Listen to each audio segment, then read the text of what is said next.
One morning, Gregor Samsa woke up to find himself transformed into a monstrous insect. That's how Kafka begins the Metamorphosis. No explanation, no warning, no reason, just transformation. And here's what most people miss. Kafka wasn't writing about a man turning into a bug. He was writing about what happens when society decides you're no longer useful, when the mask you wear every day cracks, when the role you play becomes impossible to sustain. Gregor didn't become an insect that morning. He always was one. He just couldn't hide it anymore. And the most disturbing part? Everyone around him already knew. They just pretended not to see it. Until the day he couldn't pretend either. This is the Hidden Codex, where we uncover what literature reveals about the human condition, about the roles we play, the masks we wear, and what happens when we can no longer maintain the illusion. Franz Kafka, 1883 to 1924, born in Prague, son of an overbearing merchant father, trained as a lawyer, worked in insurance, hated every minute of it. Kafka spent his days processing workers' compensation claims, documenting injuries, calculating suffering. At night, he wrote, stories about men trapped in systems they couldn't understand, about invisible trials, about castles that couldn't be reached, about transformations that made no sense. The Metamorphosis was written in 1912, published in 1915. It became his most famous work. But Kafka never wanted fame. He wanted his work destroyed after his death, burned, erased. His friend Max Brod refused. And so we have this story, this nightmare, this mirror held up to every single person who has ever felt wrong, unfit, monstrous in a world that demands normalcy. Before we go deeper into what Kafka really meant, if you sense there's something beneath the surface of reality, something most people refuse to acknowledge, subscribe to the Hidden Codex. Turn on notifications, because what we're about to explore cannot be unlearned. The comfort you feel in your daily role, the identity you've built, the person you think you are. Kafka is about to show you it's thinner than you think. Let's continue. Here's what actually happens in the story. Gregor Samsa is a traveling salesman, the sole provider for his family. His father's business failed, so Gregor works. He pays off his father's debts. He supports his mother, his sister. He lives for them. His entire existence is labor, obligation, sacrifice. He doesn't like his job. He hates his boss. He despises the endless travel, but he does it anyway, because that's his role, that's his identity, that's who Gregor Samsa is. And then one morning, he wakes up transformed. His body is hard, segmented, insect-like, multiple legs, a shell. He can't get out of bed. He can't speak properly. He can barely move. But here's the crucial detail that everyone misses. Gregor's first thought isn't about his body, it's about his job. He looks at the clock. He's late for the train. His boss will be angry. He tries to get up. He struggles. He falls. He thinks, I need to catch that train. I need to work. Even as an insect, his first instinct is obligation. That's not a man turning into a bug. That's a man realizing he already was one. His entire identity was built on function, on productivity, on meeting others' needs. And when his body refuses to cooperate, when the transformation becomes visible, his whole world collapses. Not because he changed, but because he can no longer perform. Kafka understood something most people refuse to see. We are not our authentic selves. We are the roles we perform, the functions we fulfill. Remove the function and the self disappears. Gregor was never a son, never a brother, never a person. He was a paycheck, a provider, a mechanism. And the moment that mechanism broke, he became worthless. His family's reaction proves it. At first, they're horrified, confused. His mother faints. His father chases him with a cane. His sister Greta, the one he loves most, the one he worked to send to music school. She's the only one who tries to care for him. She brings him food.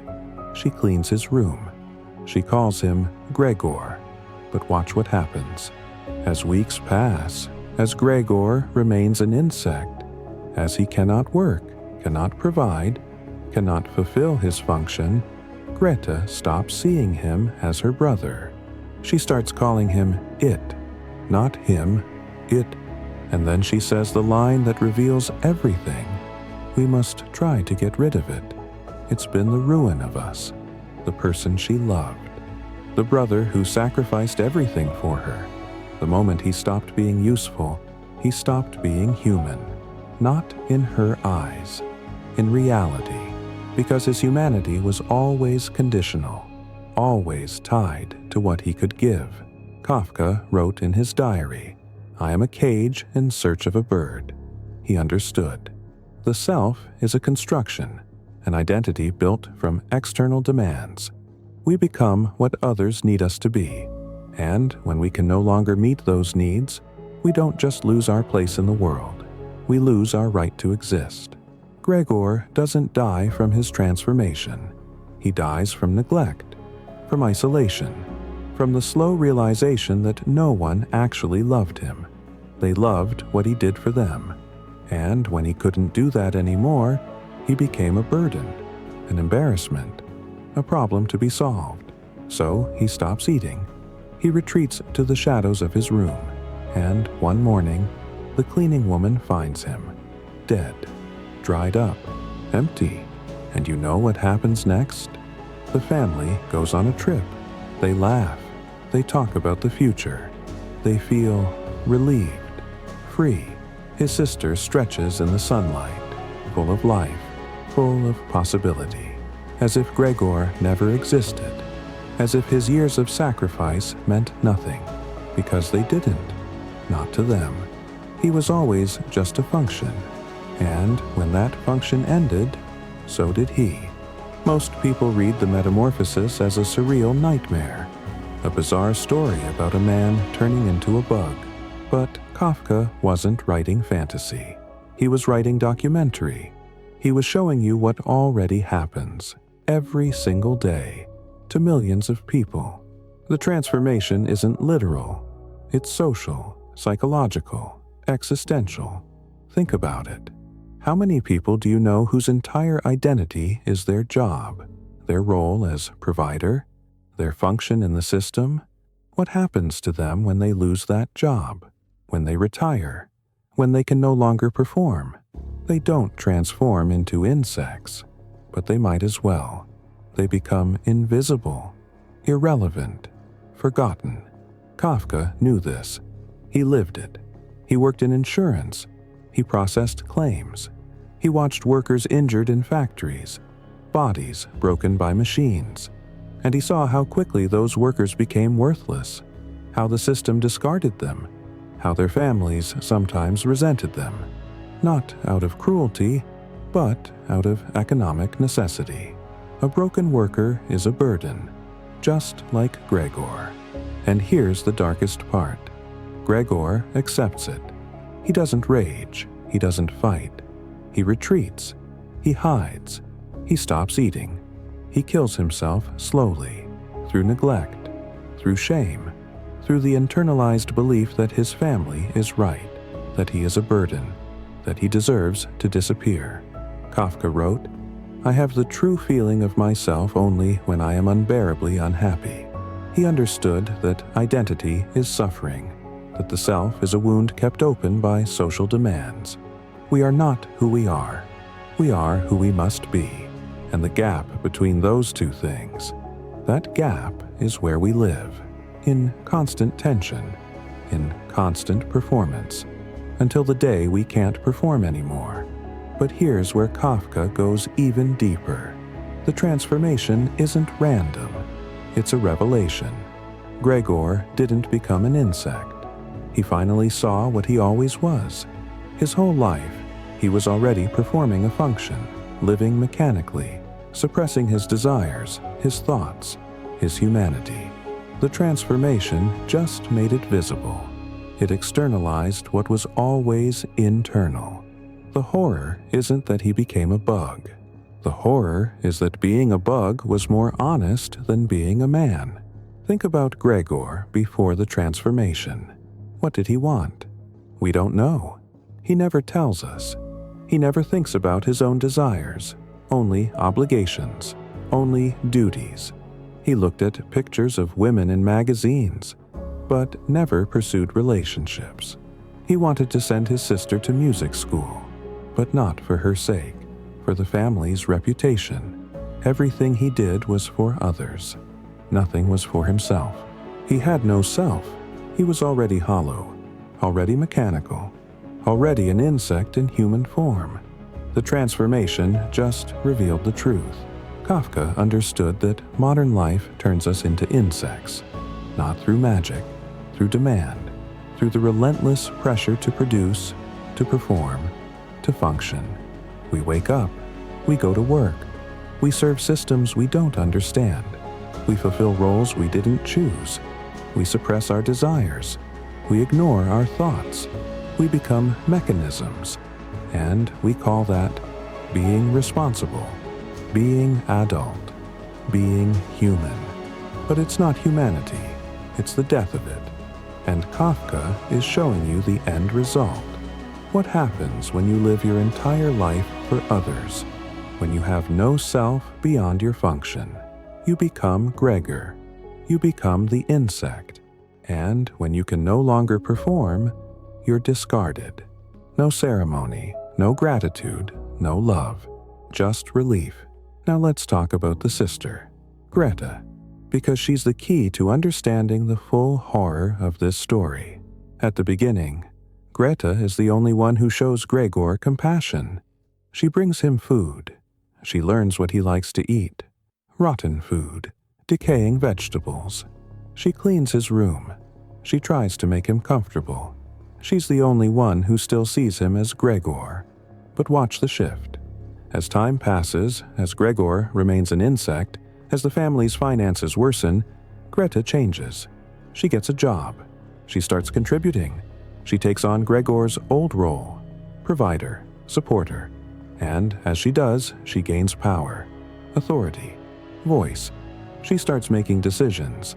And her first major decision is about Gregor. She says, we have to get rid of it. Not him, it. She stops cleaning his room. She throws trash in there. She lets dust accumulate. She treats him like waste. And at the end, after he dies, she's the one who seems most liberated, most alive. She stretches. She smiles. She's ready for marriage, for her own life. What happened?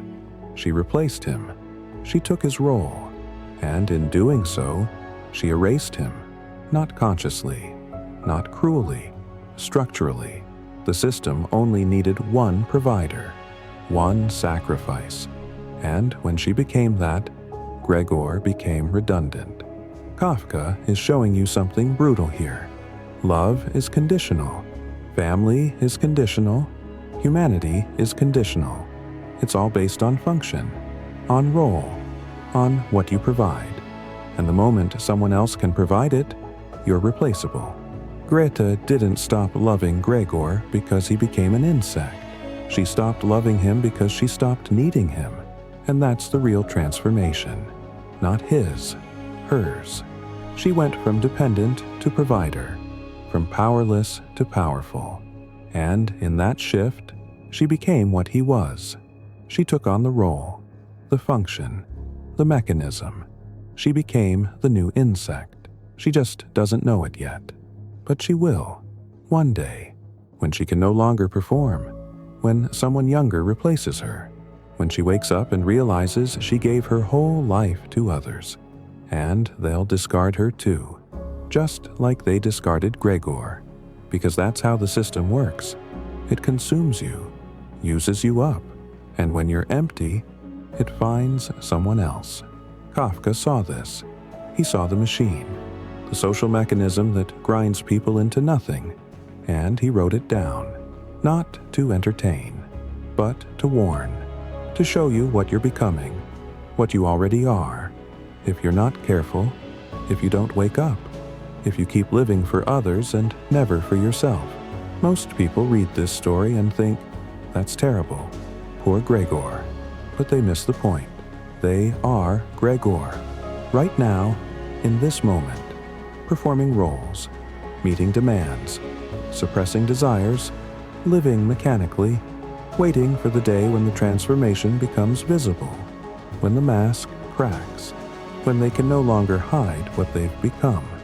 And on that day, the people they love, the people they sacrificed for, will look at them and say, we need to get rid of it, not out of cruelty, out of necessity, because love, in Kafka's world, is just another transaction, another function, another mechanism in the machine. Let's go deeper into the father, because he's the most revealing character in the story. Before Gregor's transformation, the father is weak, failed businessman, in debt, depressed. He sits at home in a dirty robe. He does nothing. He's a burden. And Gregor works to support him, pays off his debts, provides for him. The father is useless. But the moment Gregor transforms, watch what happens. The father stands up. He gets a job as a bank messenger. He wears a uniform. He regains authority, strength, power, and he uses that power against Gregor. He throws apples at him.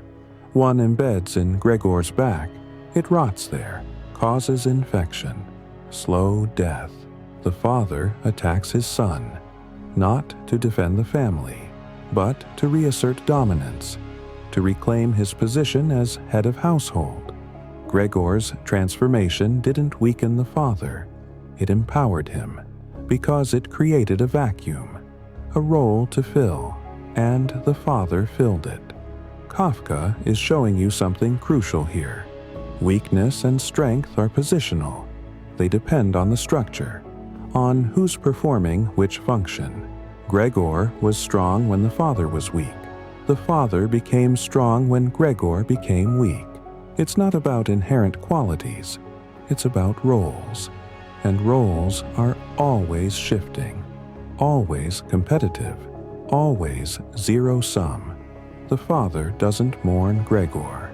He replaces him, takes back what he thinks is rightfully his: authority, respect, power, and he does it by destroying the one who temporarily held that power, his own son. Not consciously, but structurally. The system demands it. And here's the horrifying detail.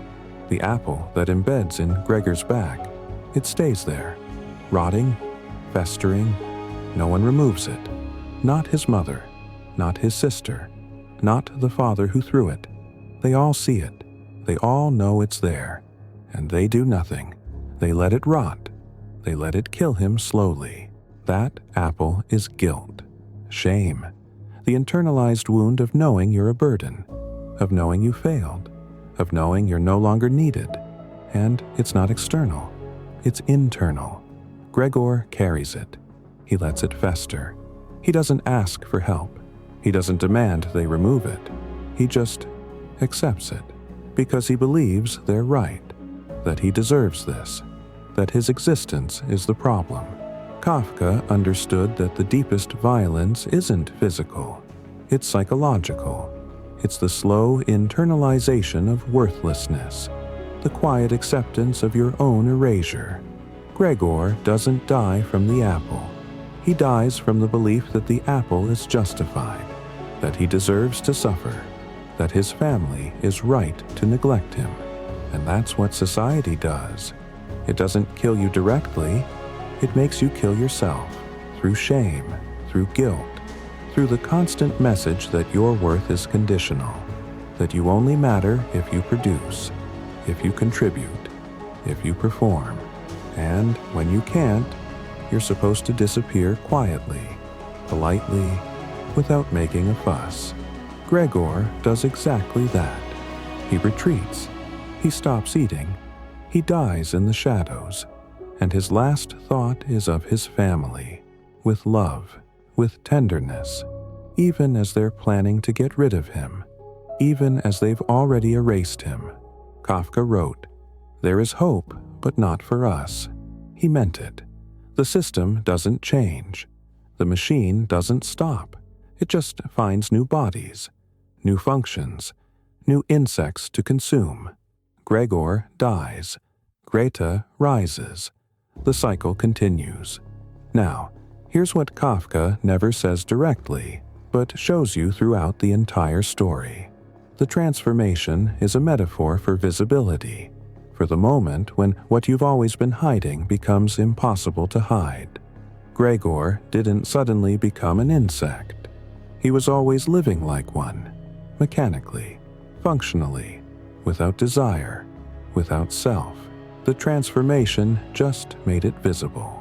It externalized the internal, and that's the real horror.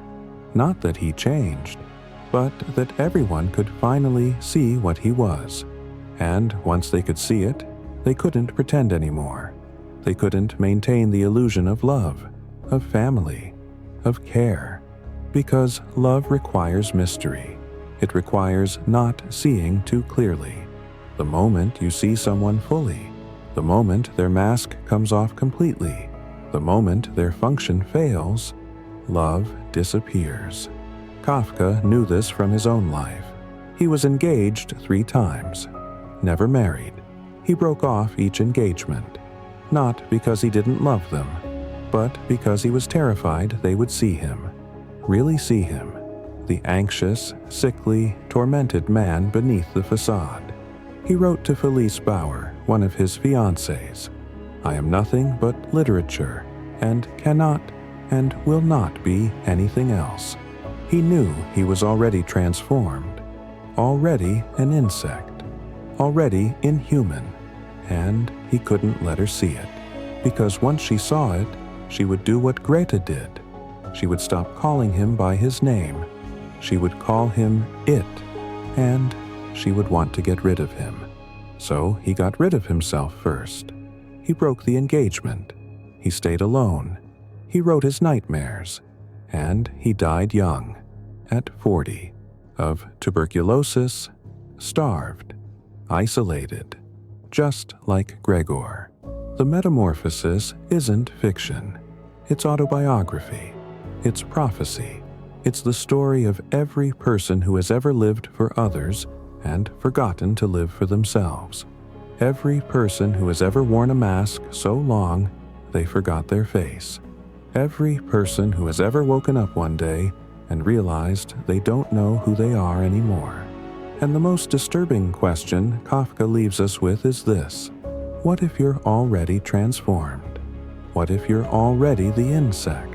What if everyone around you is just pretending not to see it, waiting for the day when they can finally say, "We need to get rid of it"? How would you know? You wouldn't. That's the horror. You'd just keep performing, keep functioning, keep sacrificing, until the day you couldn't, and then you'd understand, too late, that your humanity was always conditional, always temporary, always one failed performance away from disappearing. Let's talk about the locked door, because it's the perfect symbol of what Kafka is really saying. At the beginning of the story, Gregor's door is locked from the inside.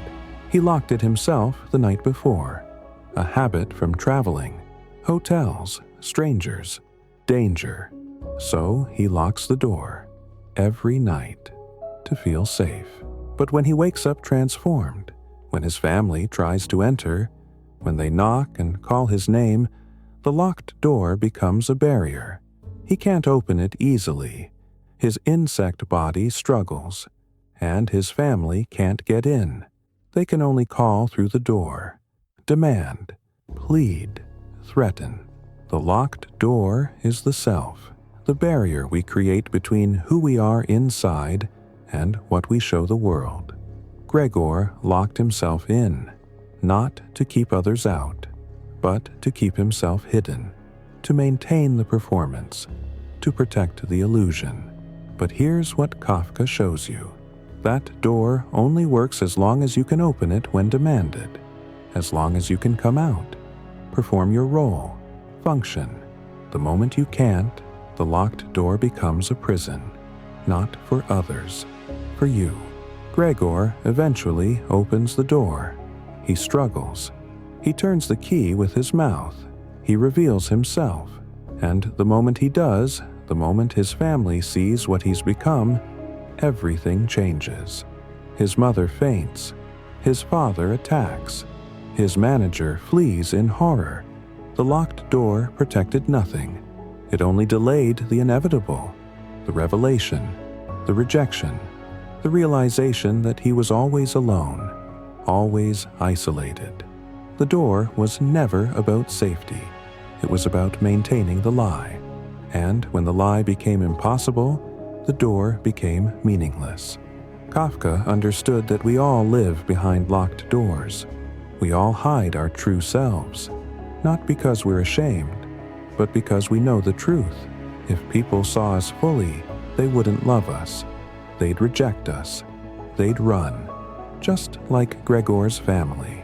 So we perform. We wear masks. We lock the doors. We only open them when we can control what's seen, when we can maintain the function, the role, the acceptable version of ourselves. But what happens when we can't? What happens when the mask cracks? When the door is forced open? When we're revealed? We become Gregor. We become the insect. We become the thing that must be hidden, removed, erased. And the worst part? We agree. We internalize it. We retreat. We lock ourselves in again. But this time, not to protect ourselves from others, to protect others from ourselves. We become complicit in our own erasure. Kafka wrote, "I am a memory come alive." He understood that identity is always retrospective, always constructed from what we were, never what we are. Gregor is a memory of usefulness, of function, of worth. And when that memory no longer matches reality, when the present contradicts the past, the memory dies. And so does the person. His family doesn't remember Gregor after he dies. They don't mourn, they don't grieve, they move on instantly, because he was already gone. The moment he stopped being useful, he stopped being Gregor. He became a problem, a burden, an insect, and problems are solved. Burdens are removed, insects are exterminated. No memory, no gratitude, no love, just relief, just the door, finally unlocked, just the room, finally empty, just the family, finally free. Now let's address what everyone asks. Why an insect? Why not something else? Why not a dog, a cat, a bird? Why specifically a monstrous vermin? Because insects are the perfect symbol of function without humanity. Bees work, ants build, termites consume. They serve the colony, the hive, the system.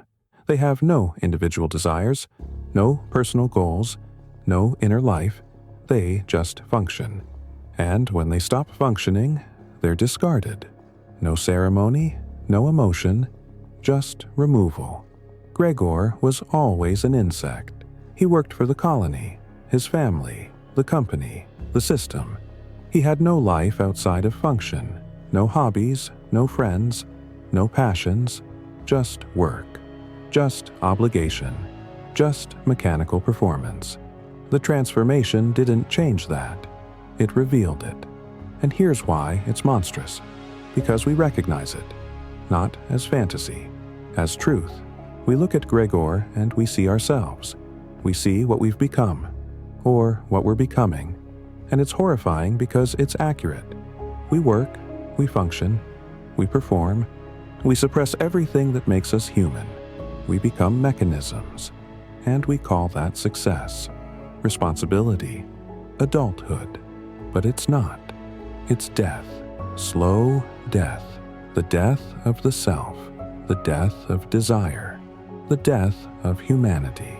And Kafka is holding up a mirror, showing you the insect you've become, not to mock you, to warn you, to wake you up before it's too late. Insects don't dream. They don't create. They don't love. They just work until they die. And if you're not careful, if you don't stop, if you don't remember who you are beneath the role, beneath the function, beneath the performance, you'll wake up one day transformed, not into an insect, into the realization that you always were one. And by then, it's too late. Your family won't save you. Your friends won't save you. Society won't save you. They'll all agree, we need to get rid of it. And you'll agree too, because you've internalized the truth that your worth was always conditional, that your humanity was always a performance, that you were always replaceable. And once you're replaced, you're nothing, just a memory, just a burden, just an insect waiting to die.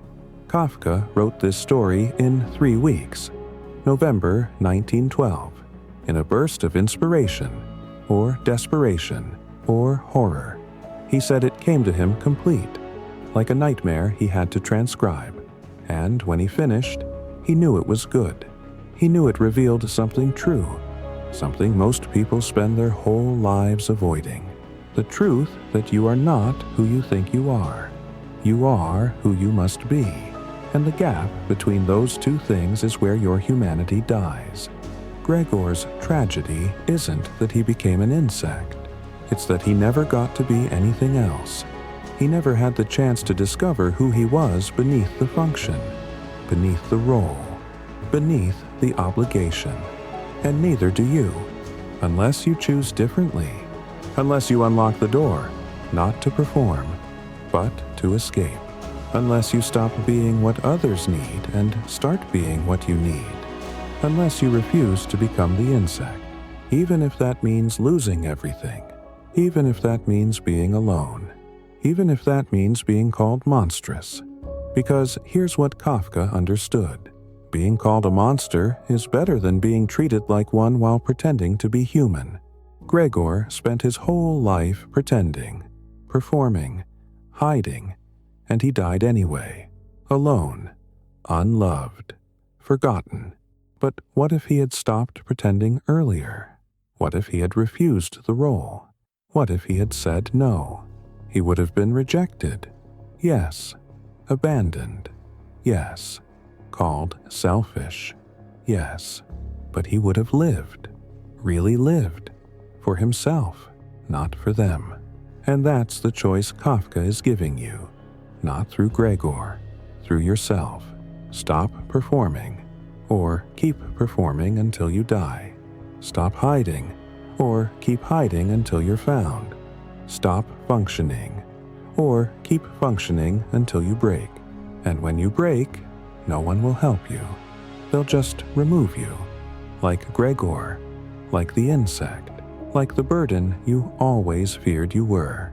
Franz Kafka saw something most refuse to see, not because it's complicated, but because it's unbearable. Because once you see it, you can't unsee it. And that changes everything. He saw that modern life is a slow transformation, from human to insect, from self to function, from person to mechanism. And most people never notice. They just wake up one day and realize they don't recognize themselves anymore. And by then, it's too late. The family has already moved on. The role has been filled. The door has been locked from the outside. And you're alone, in the dark, rotting, waiting to die. Unless you choose differently, unless you refuse, unless you remember that you are not an insect, not yet. Not ever. If you choose to see, if this opened something in you, if you felt the weight of recognition, if you see the insect in yourself or in the world around you, subscribe to the hidden codex. Because we don't stop at comfortable truths here. We go into the shadows. into the places literature reveals about what it means to be human in a world that wants you to be anything but.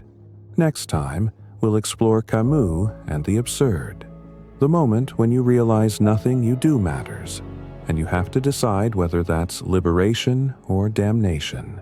Until then, pay attention to the roles you play, to the masks you wear, to the doors you lock, and ask yourself, who are you when no one's watching? Who are you when you can't perform anymore? Who are you beneath the function? Are you still there? Or have you already transformed? Stay awake.